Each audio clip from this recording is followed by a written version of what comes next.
भाग 2. पुलावरचं पाऊल. रात्रीचे 2 वाजले होते.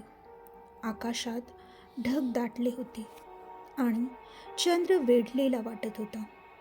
वातावरणात एक जीवघेणी शांतता पसरली होती.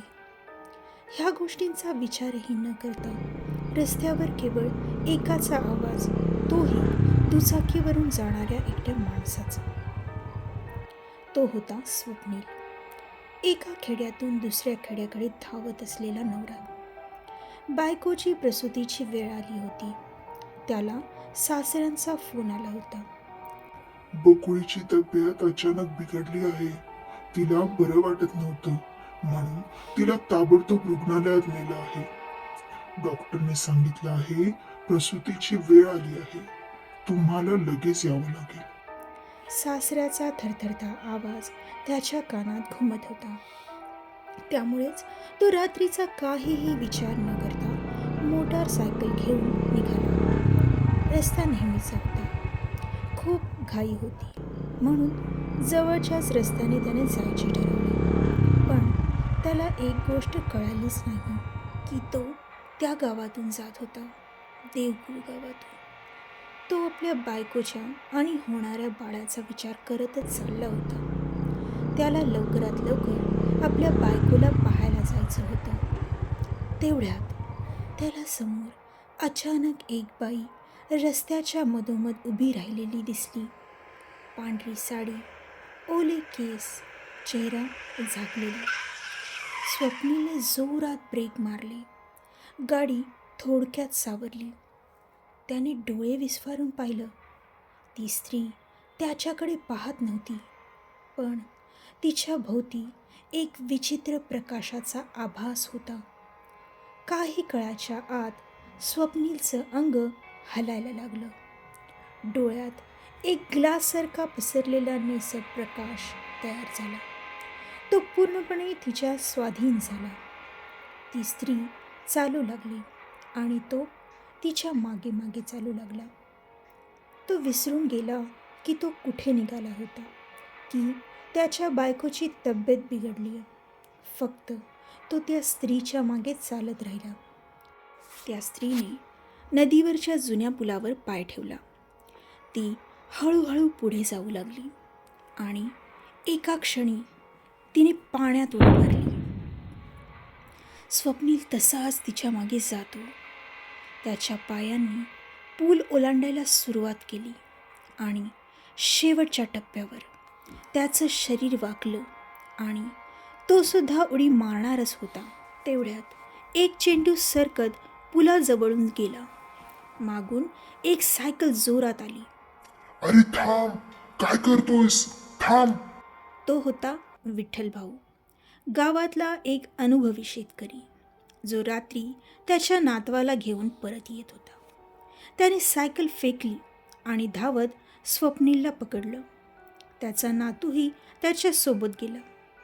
पाण्याच्या अगदी तोंडाशी जाऊन त्याला त्याने खेचून घेतलं. पण स्वप्नील अजूनही भानावर नव्हता. डोळे अजूनही निळसर दिसत होते. विठ्ठल भाऊने लगेच खिशातून कांदा काढला, फोडला आणि त्याचा वास स्वप्नीलच्या नाकाजवळ धरला. काही वेळात स्वप्नीलचा निळसर प्रकाश नाहीसा झाला. त्याने डोळे मिटले आणि हळूहळू भानावर आला. स्वप्नील उठल्यावर हादरलेला होता. ती ती बाई, ती पाण्यात पडली. मी तिला वाचवायला गेलो नाही. मी तिच्या मागे. विठ्ठल भाऊने शांतपणे त्याचा खांदा दाबला. आता आपण इथून निघूया. ही जागा आणि ही वेळ दोन्हीही बरोबर नाही. ते सोबतच निघाले. ती जागा सोडून काही अंतरावर गेल्यानंतर विठ्ठल भाऊ म्हणाले, तुला माहितीये का ही बाई कोण आहे? स्वप्नील हताश होऊन बघू लागला. नकारार्थी मान हलवली त्याने. तिचं नाव होतं सौ गौरी राणे.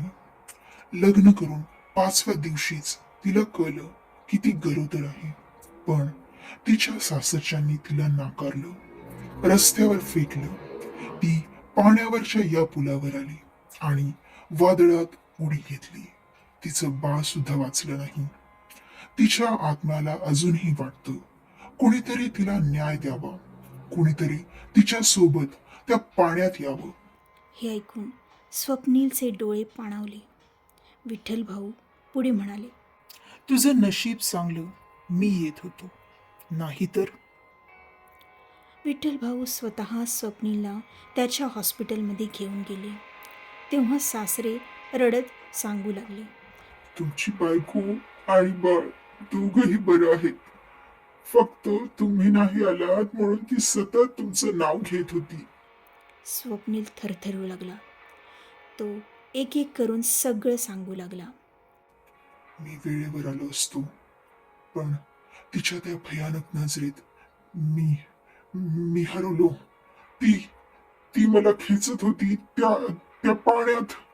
हे ऐकून सासरे आधी खूप घाबरले, पण पुन्हा त्यांनी देवाचे आभार मानले की त्याने विठ्ठल भाऊंना पाठवले, नाहीतर आज त्यांच्या जावयासोबत काहीतरी अविपरीत घडले असते. त्यांनी विठ्ठल भाऊंचे आभार मानले. विठ्ठल भाऊ हळूच म्हणाले, ती अजून शोधते एक असा पुरुष जो तिला न वाचवता तिच्या सोबत मरेल. विठ्ठल भाऊने दोघांचा निरोप घेतला आणि ते निघून गेले. त्या दिवसापासून स्वप्नीलने त्या पुलावरून जाणे कायमचे बंद केले, पण तो गाव विसरू शकला नाही. ती फक्त मध्ये आली नाही, ती माझ्या मनातही गेली. आणि आजही मी डोळे बंद करतो तर ती माझ्या समोर उभी असते आणि मागे फक्त पाणीच असतं.